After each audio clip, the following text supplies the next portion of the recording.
Hello, what is up mga moms or sir? Mama ko po si Ralph Cifra, isang visual artist from Manila. And today we are going to customize the YOLO Park Optimus Prime Earth Mode plastic model kit from the Transformers Bumblebee movie. Look at the manual, grabe. Thank you very much again, client RB from Mandaluyong, for this opportunity na makapag-customize ng gantong klaseng Optimus Prime. Grabe, super ganda.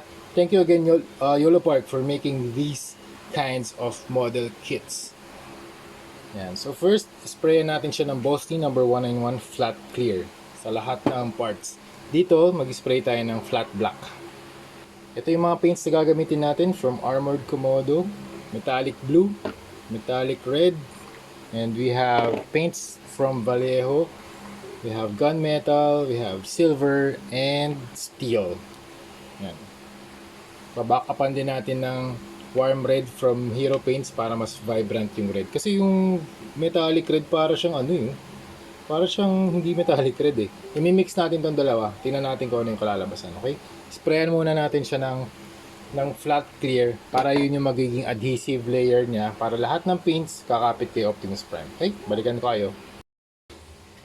Okay, we are done with the flat clear top coat as primer. So meron na siyang adhesive layer. Lahat ng paints na i-apply natin sa kanya, sa surface ni Optimus Prime, kakapit na yan mga mamsir. And next step, mag-apply tayo ng PH179 Black from Armored Komodo, water-based primer. Ito yung gagamitin nating paint for the black wash. Okay, so pag nag-apply tayo ng wash, mas marami yung ratio ng water kaysa dun sa paint para mag-flow dun sa mga crevices or sa mga deeper parts ng armor. So if we are going to do the black wash, nag-a-add siya ng weathering, ng shadow, and depth. Dito natin siya i-apply sa mga gray na parts. Okay? Mag-prepare na rin tayo ng tissue paper para ma-wipe off natin yung excess. Okay?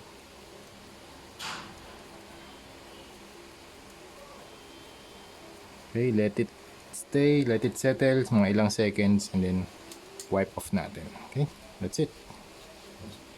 Gagawin natin yan sa lahat ng gray, dark gray na parts. Okay, tapos na tayo mag-apply ng black wash dito sa mga gray parts and dito sa may silver parts. Ngayon naman, in-sprayan natin to na matte black. Itong flat black yung ginamit natin for this. Ito yung mga weapons niya. So we have the Ion Blaster and the Energon Axe.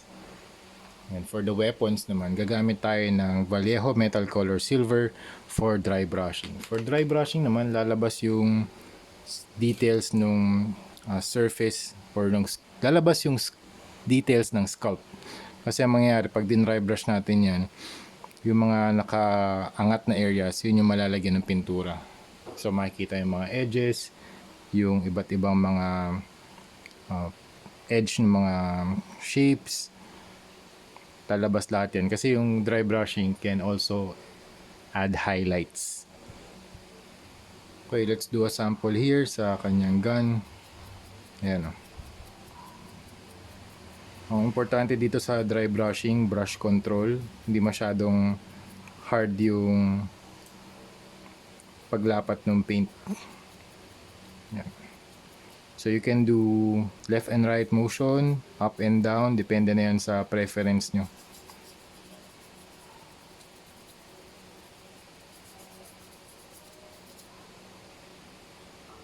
Okay, we are done with the Ion Blaster. Next na gagawin naman natin yung Energon Axe. Okay, for the axe, same process lang, dry brushing lang din. Lalabas lahat ng detail ng surface na yan.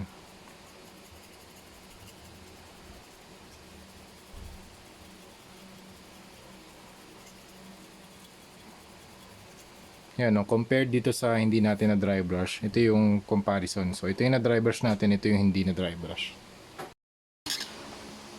Okay, next step, mag-apply tayo ng PH623 metallic red and Hero Paints na warm red. Yan, shake the bottle very well kasi yung mga metallics minsan nagsisettle yung mga particles dito sa ilalim. nagkakaroon ng separation. So shake the bottle very well bago natin i-apply. So i-apply natin yan sa mga red na parts. Okay, sa lahat ng red na parts, mag-apply tayo ng base coat na metallic red. So yung metallic red natin may mixture to na warm red kasi yung metallic red para siyang old rose. Hindi siya yung vibrant na primary red. So kailangan pwede rin nating i-apply yung warm red muna tapos metallic red as dry brush. Tingin ko pwede rin yun. Pero tinatry ko din tong mga experiment natin na mixture naman ng metallic at saka ng warm red. Yan. Pwede nyo rin i-explore yung mga processes na bagay dun sa dun sa surface. Okay? So na-apply na natin, ganito na yung finish niya. Metallic red na to mga ma'am. So yan. Pwede kayong mag-apply pa rito ng mga metallic red lang para based on your preference, try nyo mag-apply ng mga metallic red dun sa mga parts na gusto nyo mas metallic. Sa akin okay lang yung yung medyo may halo din ng flat gloss at saka metallic para yun nga, since hindi naman siya yung super bago na Optimus Prime, gagawin natin siyang weathered. I think okay lang yung ganung yung execution. Okay?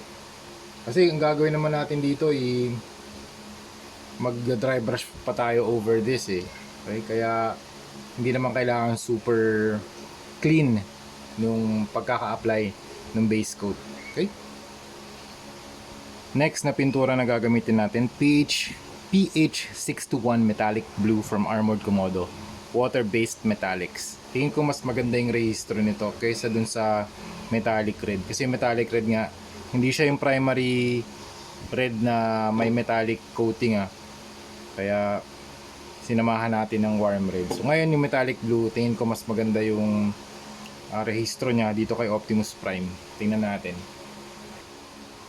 Ang ganda ng kulay ng ng metallic blue.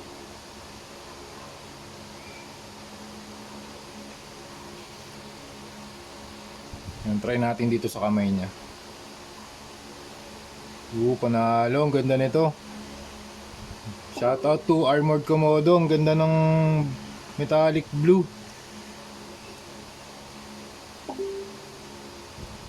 Panalo. Ganda. Gawin natin yan sa lahat ng blue parts.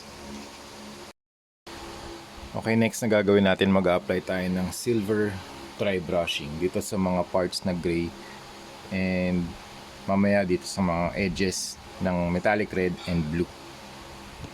And shout out to Armored Komodo for making these kinds of paints. Sobrang ganda ng metallic blue na ginawa nyo. Okay, let's do silver dry brushing dito sa mga parts.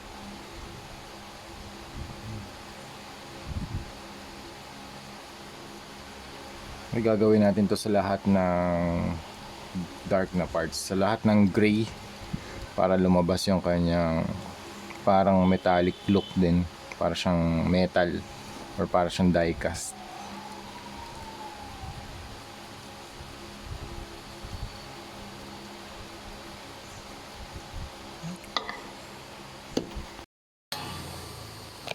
So, we are done with our Optimus Prime project mga ma'am, sir, ma'am.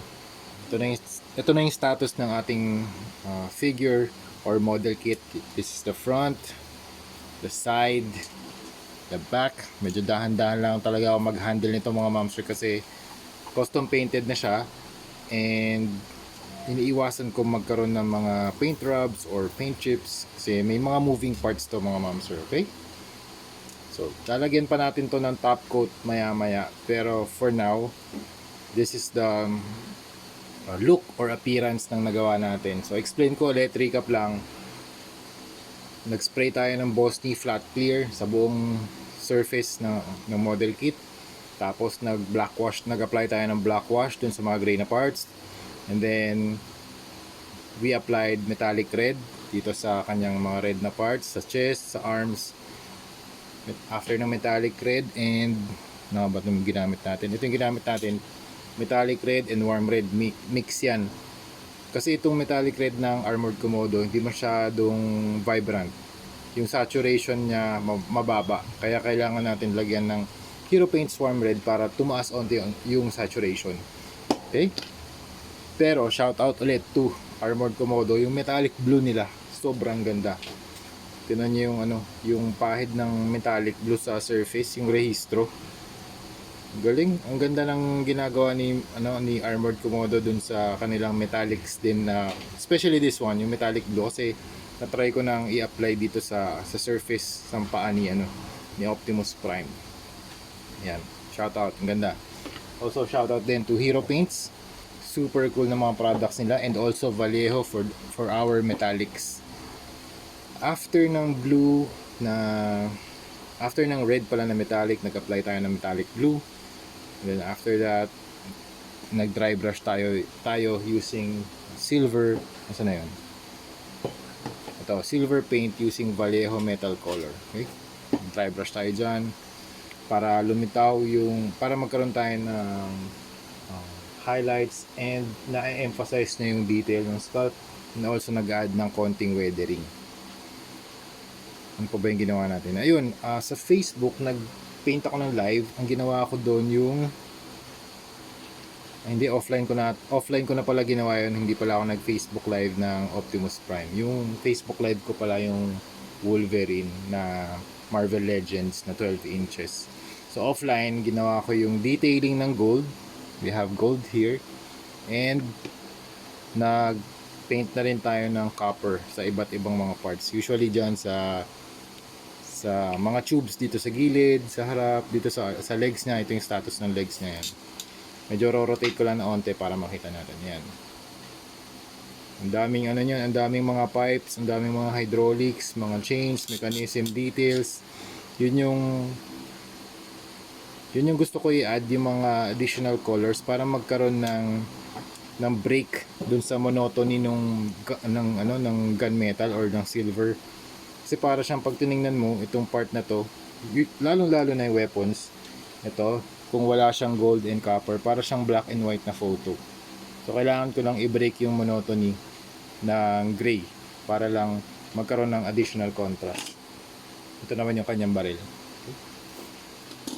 Tapos ito yung likod. Ang dami ring additional na colors niyan.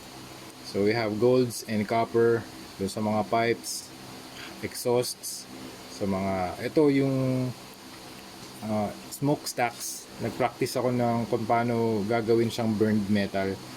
So ang method natin ito, copper or bronze, pwede rin siguro bronze.